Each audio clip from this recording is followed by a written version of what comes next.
Welcome to the channel where we share powerful Bible stories in simple summaries. May this message bring peace to your heart. Subscribe, share the word, and let God bless your life, health, and journey. May His comfort surround you today and always. In His name, we say, Amen. In the beginning, there was no time, no matter, no stars, no sound, not even the whisper of a breeze or the flicker of a shadow. The universe, as we understand it now, had not yet drawn its first breath. And yet, from this infinite silence, something profound stirred.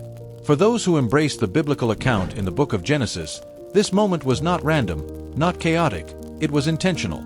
It began not with an explosion, but with a voice.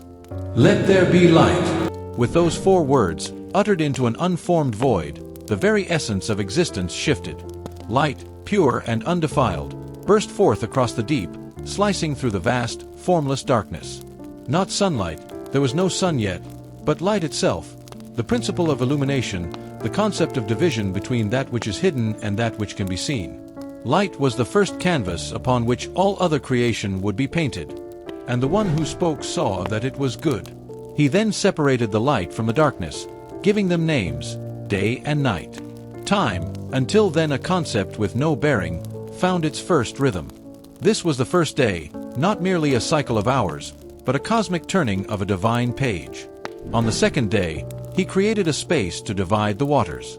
Not the familiar oceans and lakes, but the primordial waters, cosmic, untamed, unbounded. Into this chaos, He carved a firmament, a great expanse, which He called the heavens. A vault above, infinite and silent, awaiting the luminaries yet to be born. The third day brought form to the swirling void. The waters below the heavens were gathered into one place, and dry land appeared. Not merely land, but potential. Soil rich with unseen promise. Mountains surged from the deep, valleys folded between them, and rivers carved gentle paths across the newborn earth. And then, the command came again. Let the land produce vegetation, plants bearing seeds and trees bearing fruit, each according to its kind. How life gives rise to life in endless repetition. On the 4th day, the heavens were adorned.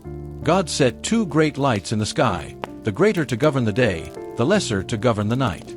And He scattered the stars, not randomly, but with a deliberate hand. The ancients would later look up and read meaning into these patterns. The Pleiades, Orion, the Southern Cross. Mariners would navigate by them. Poets would write verses beneath their glow. But here, in their first moments, they were simply light-bearers, each flame a distant echo of the first command. The 5th day awakened the waters and skies. From the oceans rose creatures of all kinds, swimming things, great sea monsters, living mosaics of scales and movement. Above, the air shimmered with winged life. Birds with feathers like jewels, beating wings that learned to dance on invisible currents.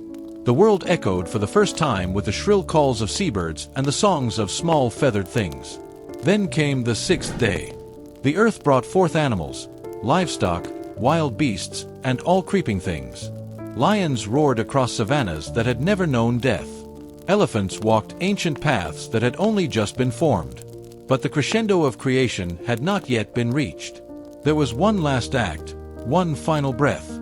From the dust of the ground, He formed a figure, shaped not like the beasts, but in the image of the Creator Himself. With careful intention, He crafted hands that could build and destroy, eyes that could see beyond color and form, and a mind that could wonder. And then, He breathed. Life entered humanity not just through biology, but through breath, the same breath that spoke light into existence. This being, this Adam, was not merely a creature. He was a steward, a reflection, a spark of divinity in clay. To this first human, He gave dominion, not to dominate but to tend. A garden, lush and perfect, was planted in the east, full of every good tree, flowing with rivers whose names would echo through millennia. Pishon, Gin, Tigris, Euphrates. Gold gleamed in its soil. Resin oozed from its trees. And in its center, 2 trees stood apart, one of life and one of knowledge. With the man, a companion was made, not from distant clay, but from his very side. Not to walk behind, but beside.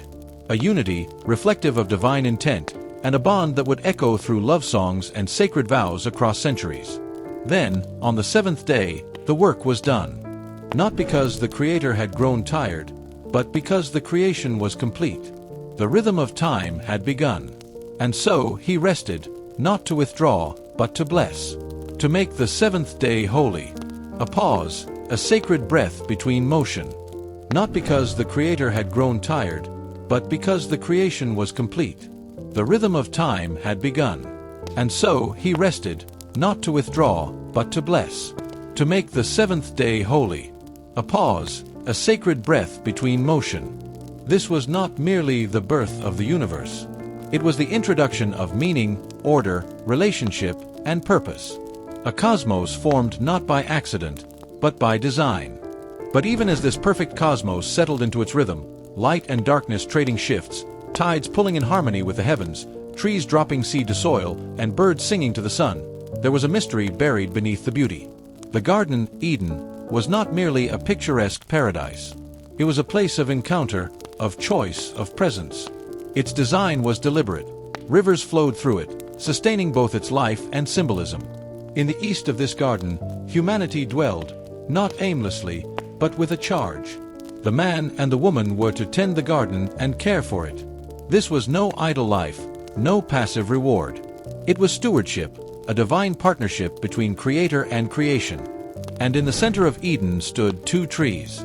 The tree of life, radiant and eternal, whose fruit granted the continuation of life unending. And beside it, the tree of the knowledge of good and evil.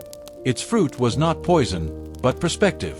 It held not a curse, but the responsibility of moral awareness, the heavy crown of conscience.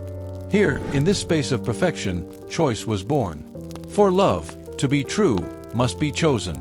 And so, the tree was not fenced off, nor hidden. It was present, visible, waiting, not as a trap, but as a crossroad. And what surroundings they were! The garden's richness is often understated. For rivers coursing through lands laden with gold and onyx, trees of every kind offering fruit with vibrant colors and heady fragrances. Birds with iridescent feathers perched on boughs, monkeys swung through fig trees, and antelope leapt across wild meadows. The earth was unscarred by death, unmarred by pain. No thorn, no drought, no disease. And humanity itself? Naked, yet unashamed. There was no fear of judgment, no hiding, no shame. Their bodies were not yet burdened by history or comparison. They were symbols of innocence and reflection, mirrors of their Maker's image, aware of their beauty but not consumed by it. Yet, even in this perfection, a shadow stirred at the edge. Genesis tells us little about the serpent, but enough to understand its role. It was crafty, subtle, persuasive, almost poetic. It did not force, but questioned. Did God really say?